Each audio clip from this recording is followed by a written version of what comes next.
നമസ്കാരം, സിറ്റി ന്യൂസിലേക്ക് സ്വാഗതം. ലോക പരിസ്ഥിതി ദിനത്തിൽ സംസ്ഥാന സഹകരണ വകുപ്പും വിദ്യാഭ്യാസ വകുപ്പും ആയുഷ് വകുപ്പും ചേർന്ന് സ്കൂളുകളിൽ ഔഷധ വൃക്ഷത്തൈകൾ നടുന്ന പദ്ധതിയുടെ ഭാഗമായി കൂടാളി സർവീസ് സഹകരണ ബാങ്ക് കൂടാളി UP സ്കൂളിൽ വൃക്ഷത്തൈ നട്ടു. കൂടാളി ബാങ്ക് മുൻ സെക്രട്ടറി E. സജീവൻ ഉദ്ഘാടനം ചെയ്തു. ഇത്തവണത്തെ ജൂൺ 5 പരിസ്ഥിതി ദിനം നടത്തി മുന്നോട്ട് പോകാൻ തീരുമാനിച്ചിട്ടുണ്ട്.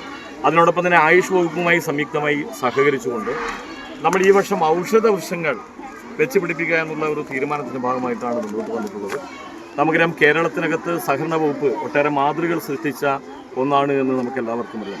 ജീവിതത്തിൻ്റെ നാനാ തുറകളിലും സഹകരണ വകുപ്പ് നടത്തിക്കൊണ്ടിരിക്കുന്ന ഇടപെടലുകളെ നമുക്കാർക്കും വിസ്മരിക്കാൻ സാധിക്കുന്നതല്ല. നമ്മുടെ കേരളം ഏറ്റവും വലിയ പ്രതിസന്ധിയായിട്ടുള്ള കോവിഡിൻ്റെ കാലഘട്ടത്തിനകത്തും അതുപോലെ തന്നെ ഈ കേരളം കണ്ടിട്ടുള്ള പ്രളയ സാഹചര്യത്തിനകത്തും നമ്മുടെ കേരളത്തിനകത്തെ സഹകരണ വകുപ്പ് ജീവനക്കാർ ഒരു മാസത്തെ ശമ്പളം ഈ മേഖലക്കകത്ത് വിട്ടു നൽകിക്കൊണ്ട് ഒട്ടേറെ വീടുകൾ നിർമ്മിച്ചുകൊണ്ടും ഈ കേരളത്തിനകത്തെ ഗവൺമെൻറ്റിനെയും അതുപോലെ തന്നെ നമ്മുടെ നാടിനകത്ത് ജനങ്ങളെയും സഹായിക്കാൻ മുന്നോട്ട് വന്നത് ഈ കേരളത്തിനകത്ത് സഹകരണ വകുപ്പിൻ്റെ വലിയ മാതൃകയായിട്ട്. Bank president P. Karunakaran master അധ്യക്ഷത വഹിച്ചു. Head mistress Vandana teacher, ward member KP Jalaja എന്നിവർ സംസാരിച്ചു. ബാങ്ക് സെക്രട്ടറി PP ഷൈന സ്വാഗതം പറഞ്ഞു. News desk, city news.